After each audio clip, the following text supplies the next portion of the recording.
Good morning, students. In the today's class, that we are going to discuss the changing role of the public sector. First of all, let I tell you what is the changing role of the public sector. The public sector has been playing a vital role in the economic development of the country. Despite their impressive role, public enterprises in India suffer from the several problems such as the poor project planning, the excessive overheads, overstaffing, underutilization of the capacity, inefficiency. To overcome these problems and to bring the improvement in the efficiency, level of the sector and the level of the public sector, some steps are taken by the government. The government actually want to improve the balance of the poverty, unemployment, and the imbalance in the regional growth. The government also has been taking so many steps regarding the role of the public sector so that its efficiency can increase.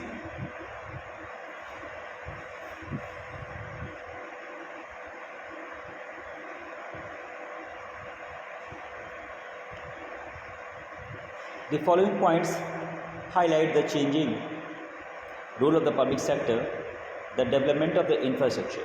The second one, that is called the regional balance, check over the concentration of the economic power, import substitutions.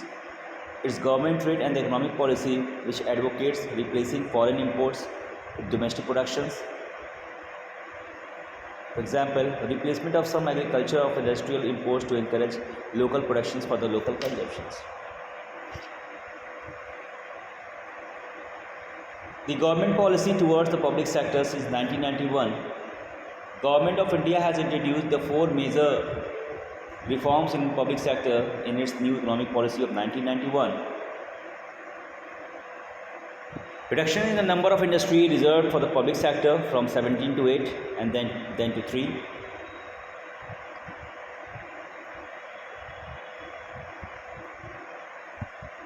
In industrial sector, in industrial policy of 1956, there were 17 industry reserved. Exclusively for public sector in 1991, industrial policy the number was reduced to 8, and in 2001 it was brought down to 3. These are the atomic energy, arms, and the rail transport. This means after 2001 the private sector could enter in all the area except these 3. Government realized that we allow private sector in most of the sector. This will encourage even public sector to perform better when they will have to compete with private sector. Second one, that is called the disinvestment of shares of a set public sector enterprises. Disinvestment refers to sale of the equity shares of public sector units to private sector and public. The government decided to withdraw its holding from PSU, means the public sector undertaking, and they want to encourage more participations of the private sector in managing public sector units. It was expected that it will improve the managerial efficiency of the public sector undertakings companies.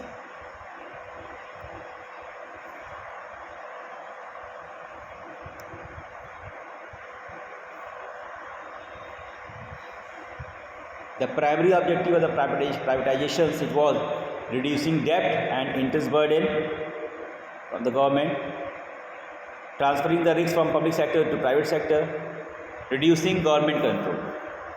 The third point, the policy regarding sick units to be the same as that for the private sector. All the loss-making public sector enterprises were handed over to BIFR, mean Board of Industrial and Financial Reconstruction. The BIFR decided to wind up some very sick units and to revive and rehabilitate some other sick units where there is scope to convert them into healthy units. There was a lot of the opposition shown by the worker and employees of units which were decided to be closed down. So the government of India set up National Renewal Fund to rehabilitate and compensate the worker and offer them various voluntary retirement schemes. The fourth point, that is called the Memorandum of Understanding, that is called the MOU. Under the MOU, the public sector is given greater autonomy. They are given the targets, and to achieve these targets, these units are granted operational freedom, but they are accountable for not achieving the result on time. Through MOU, the interference of the ministers can be reduced and more autonomy is granted to these units, but they are held accountable for the specific results.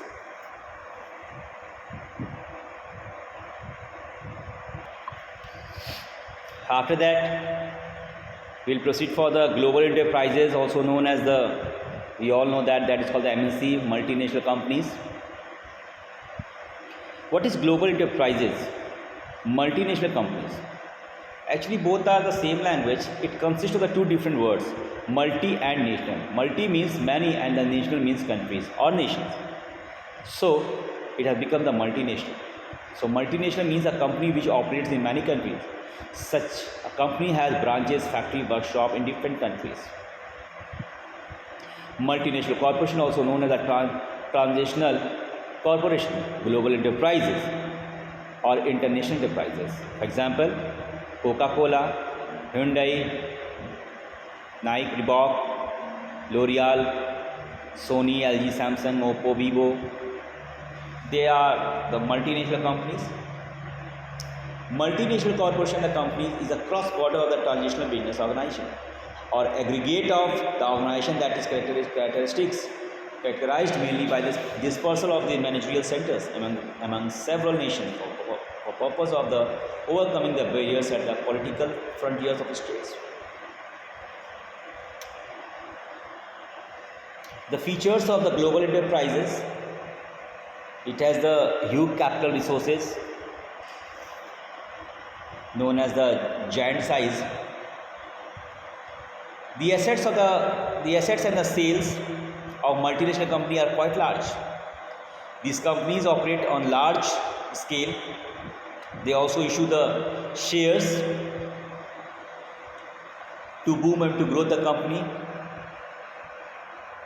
Their operations are so huge that sometimes their sales turnover exceed the GNP of a developing country. For example, the physical assets of the IBM, International Business Machines, it has been exceed right now $12 million. Foreign collaborations. Multinational corporation operates in more than one country. It has many branches, factories, offices in several countries. It operates through a network of branches and subsidiaries in host countries. And also it has the advanced technology. Multinational company make use of the latest technology to supply world-class products. They employ capital-intensive technology and the innovative techniques of the productions. Marketing strategy. They also follow the marketing strategy to grow their shares, even to collect the capital across the country, across the world. Expansions in the market territory.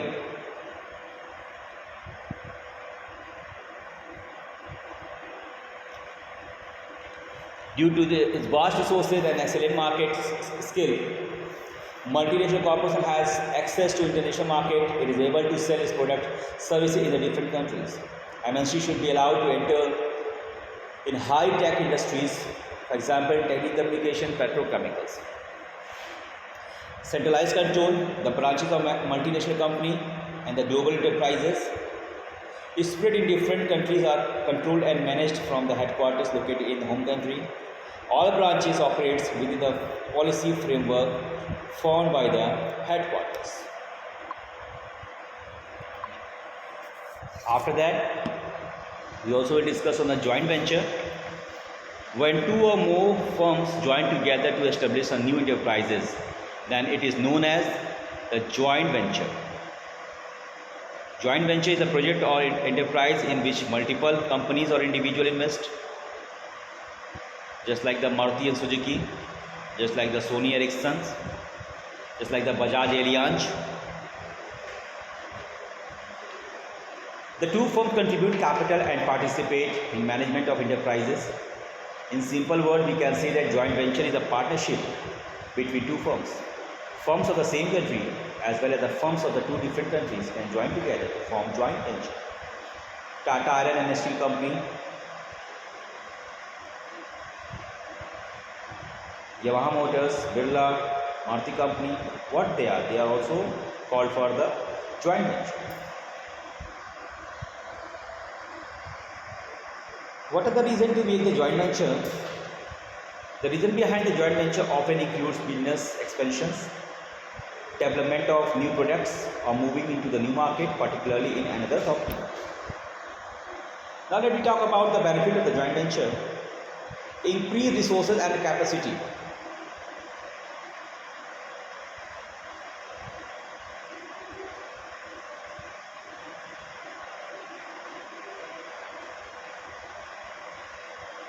When two companies join together in result in reducing the competitions and stream the wasting resources in competition, they will strengthen their organization. Access to new market and distribution network.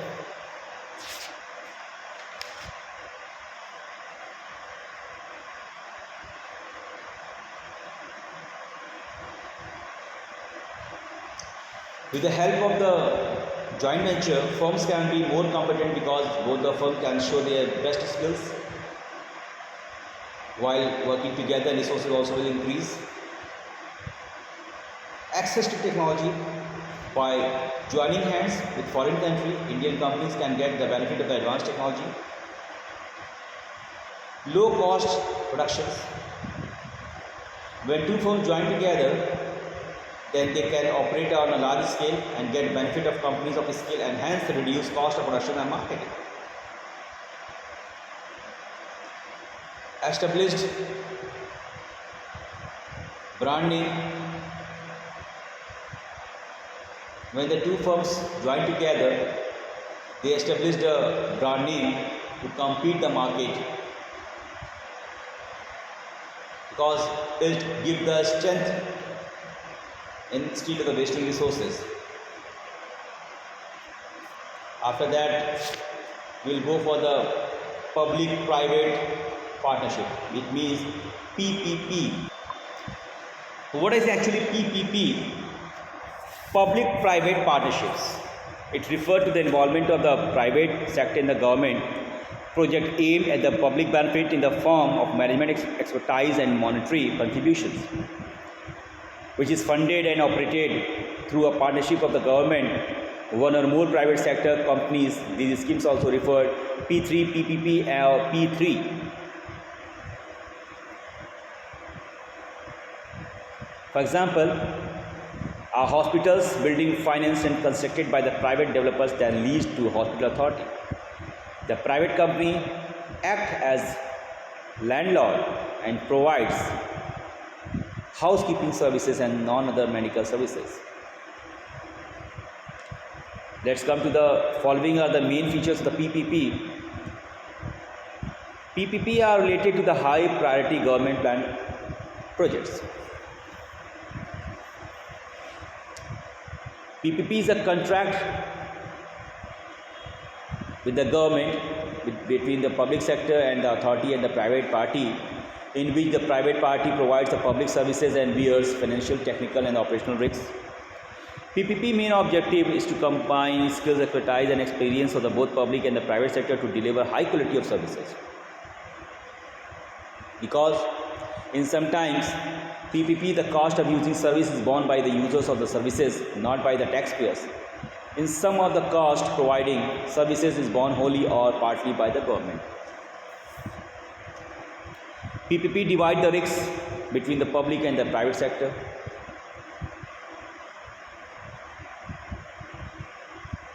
Because when any private company who works on the project of the government, that it reduces the risks of the government, and also the works has to be completed on time.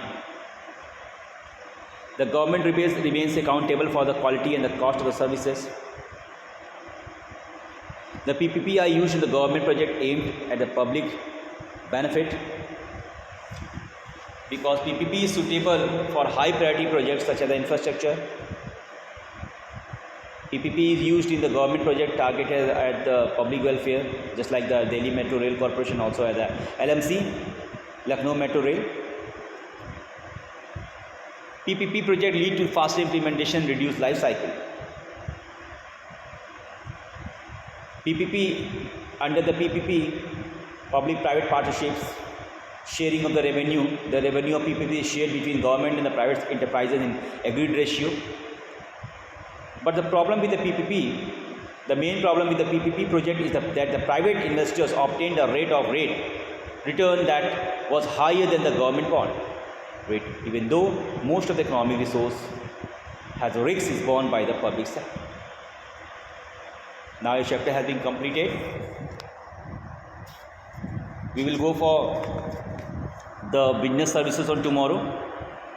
The meaning, the features of services, the types of business services. That's all for the day. Thank you. Have a nice day.